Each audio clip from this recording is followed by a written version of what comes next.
एक बात मैं पूछना चाहती हूँ सरकार से, जो माँ बाप अपनी बेटी की शादी के लिए इस दुनिया का सारा रेट लगा के जोड़ के 5 लाख रुपए रखे थे, आज एक गैस की वजह से उनको डबल पैसे इकट्ठा करने पड़ रहे हैं। जो गैस 1000 में मिलता था वो गैस अब मिल रहा है 3000 का।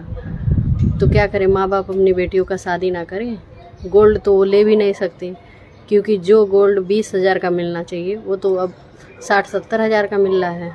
कैसे करेंगे गरीब इंसान अपने बच्चों की शादी? ये हो रही है हमारे देश में। ना गैस मिल रहा है, ना कुछ हो रहा है, कोई भी सामान भी नहीं खरीद पा रहे हैं।